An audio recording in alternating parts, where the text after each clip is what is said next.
இருக்கும் அப்படின்னா இன்னைக்கு நாம் இருக்கிறோம், நமக்குள்ள பிதாகுமாரன் பரிசுத்த ஆவியானவர் இருக்கிறார். இன்னைக்கு தேவனுக்கு நமக்கு நல்ல உறவு இருக்குது. அப்படித்தான் இயேசு கிறிஸ்துவுக்கும் பிதாவாகிய தேவனுக்கும் பரிசுத்த ஆவியானவருக்கும் எப்பொழுதுமே உறவு இருந்தது. அப்படி உறவு இல்லைன்னா நம்முடைய தேவத்துவத்துக்கு அர்த்தமே இல்லாமல் போயிடும். புரியுதுங்களா? நம்முடைய தேவன் அன்பானவருங்கிறதுக்கு அர்த்தமே இல்லாமல் போயிடும். நமக்கு திரியேக தேவன் இருக்கிறார். இந்த தேவனுடைய அன்பில் தான் நம்ம உருவானோம், இந்த தேவனுடைய ஐக்கியத்தில் தான் உருவானோம் அப்படின்னு சொல்லும்போது இவங்க ரெண்டு பேத்துக்குள்ளே இந்த 3 பேத்துக்குள்ளே பிரிவு வந்துட்டுனாலே நம்ம சத்தியமே சோழி முடிஞ்சு போச்சு. நம்ம நம்பிக்கையே வேஸ்ட்டு, கிறிஸ்தவமே வேஸ்ட்டாக போயிடும். கிறிஸ்தவத்தில் அஸ்திபாரமே இதுதான். பிதா குமாரன் பரிசுத்த ஆவியானவர் ஆதியிலே இருந்தார்கள். அதுதான் சத்தியங்களுக்கெல்லாம் சத்தியம், நிஜங்களுக்கெல்லாம் நிஜம். சிருஷ்டிக்கப்படாதது, யாராலையும் சிருஷ்டிக்க முடியாதது. அவங்க ஆதியிலே இருக்கிறாங்க, அந்த உறவில் இருக்கிறாங்க. அந்த உறவின் நிறைவுனால தான் மனுஷனை சர்வ சிருஷ்டியும் சிருஷ்டித்தார்கள். அந்த உறவின் நிறைவில் உருவானது தான் ஜீவன். அந்த ஜீவன் தான் மனுஷருக்கு கொடுக்கப்பட்டது. அதுதான் நித்திய ஜீவன். புரியுதுங்களா? இதை இப்போதைக்கு உங்களுக்கு தியாலஜி மாதிரி ஏதோ படித்து புரிஞ்சுக்கிற மாதிரி இருக்கும். வாய்ப்பாடு சின்ன வயசில் நம்ம 1 1 2 1 2 2 4 சொன்னோம். அது வாய்ப்பாடாக படித்து மனப்பாடம் பண்ணிக்கிட்டோம். அது எப்போ நமக்கு பயன்பட்டுச்சு? மேக்ஸ் செய்யும்போது, ஃபியூச்சரில் பயன்பட்டுச்சு இல்லையா? அதை நம்ம செயல்படுத்தும் போது, கூட்டும்போது, பெருக்கும்போது, முக்கியமாக பெருக்கும்போது நம்ம உட்காந்து ஒன்று ஒன்றா கூட்டி கையை வச்சுட்டு எண்ணிட்டு இருக்காமல் வாய்ப்பாடை சொல்லி இதுதான் ஆன்சர்னு போட்டோம். அப்போ தான் நமக்கு அது அனுபவமாக மாறிச்சு. அப்படி தான் இப்போ நான் சொல்கிறது ஒன்றாக இருந்தார்கள் அப்படின்னு சொல்கிறது சிலருக்கு தியாலஜியாக இருக்கலாம், ஒரு ஸ்டோரி கேட்டது போல் இருக்கலாம். ஃபியூச்சரில் நீங்கள் அனுபவிக்கும் போது தான் இதை ஏற்றுப்பீங்க. சரிங்களா? ஓகே.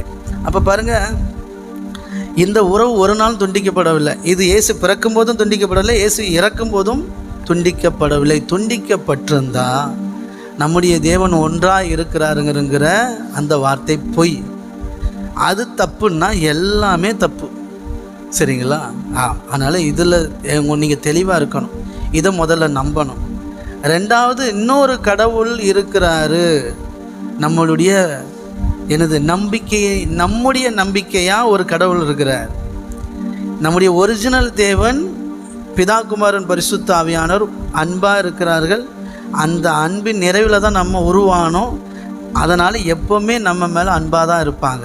இது ஒரு தேவன்.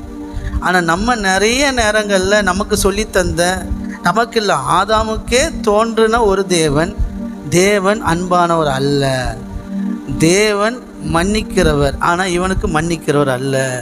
தேவன் தண்டிக்கிறவர் அல்ல. எங்கே? இந்த உறவில். இங்கே தண்டிக்கிற தேவன்.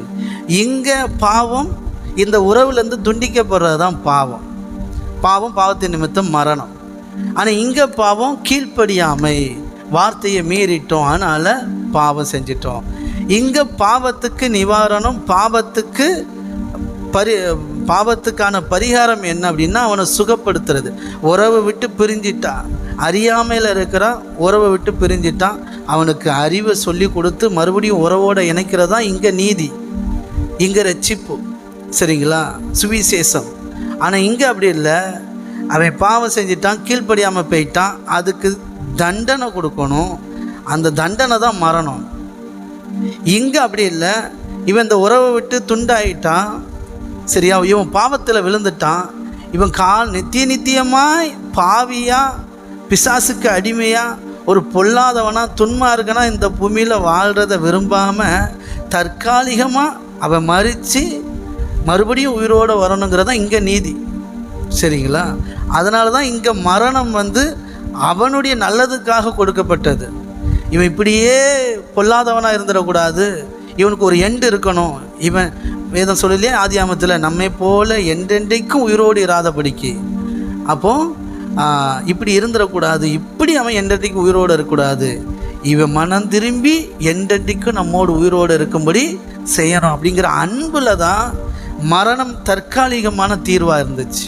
ஆனால் இங்கே அப்படி இல்லை. நீ பாவம் செஞ்சுட்ட, பாவத்தின் சம்பளம் மரணம், நீ செத்துருவ.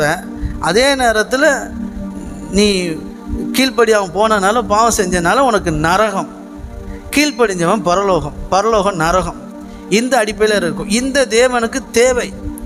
இந்த தேவன் சிங்கிளாக இருக்கிறாரு. இந்த தேவனுக்கு ஆள் தேவை, தனக்கு ஊழியம் செய்ய ஆள் தேவை, தன்னை பாடுறதுக்கு ஆள் தேவை, துதிக்கிறதுக்கு ஆள் தேவை. அதனால் தேவையின் அடிப்படையில் மனுஷனை சிருஷ்டித்திருக்கிறார்.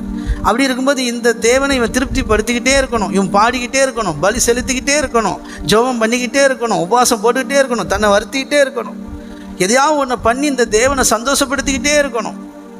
அப்படி ஒரு தேவனை தான் நம்ம கும்பிட்டுட்டு இருக்கிறோம். அப்படி ஒரு தேவனை தான் இது வரைக்கும் கும்பிட்டுட்டு இருந்தோம். இப்பவும் சில நேரங்கள் அந்த தேவன் தான் உங்களுக்குள்ளே வரார். ஆனால் அது கிடையாது பாருங்கள். ஆனால் இந்த திரியேக தேவன் அப்படி கிடையாது. அவருக்கு எப்போவுமே நம்ம அவர் கூட இணையணும், அந்த உறவில் ஐக்கியப்படணும், ஜெபத்தை உறவாக கொண்டு வரணும், உபவாசத்தை உறவாக கொண்டு வரணும், அர்ப்பணிப்பை உறவில் கொண்டு வரணும். அதான் அன்பு கூர்ந்து என் வார்த்தைக்கு கீழ்ப்படிய வேண்டும் என்று சொன்னார். இங்கே சட்டத்திட்டத்துக்கு பயத்துக்கும் உயிர் பயத்துக்கும் ஆசீர்வாத பயத்துக்கும் கீழ்ப்படுகிறதா பேருது. ஆமாம், இங்கே பயந்து நடுங்க வேண்டும், நான் பயத்துடன் நடுக்கத்துடன் கர்த்தரை சேவிக்க வேண்டும் அப்படின்னு இருக்கு. இங்கே தைரியமாய் கிருபாசனத்தண்டை வந்து சேரணும்னு இருக்கு. இப்படி ரெண்டு தேவனுக்கு ரெண்டு பிம்பம் இருக்குது. இந்த ரெண்டு தேவனையும் உலகம் பின்பற்றிட்டு இருக்கு. அப்போ ரெண்டையும் பற்றி அறிஞ்சிருக்கணும் நம்ம. ஆதாம் ஏவாள் முதல்ல இந்த தேவனை பார்த்து இந்த உறவில் இருந்தாங்க. அவங்க எப்போ பொய்யை நம்பினாங்களோ அப்போ விழுந்து போயிட்டாங்க. அவங்க இருதயம் கெட்டு போச்சு. இருதயம் கெட்டு போனனால இருதயத்தில் வேதம் சொல்லுது, நான் சொல்லலை, தேவனுக்கு சத்ருவானார்கள், எதிரி ஆயிட்டான். இப்போ தேவன் என்ன சொன்னாலும் கேட்க மாட்டான், கீழ்ப்படியில் வெக்கம் அவமானம். அது வேற, காயின் ஆபேல் விஷயத்துலேயும் காயின் கீழ்ப்படிய மாட்டேன்றான்.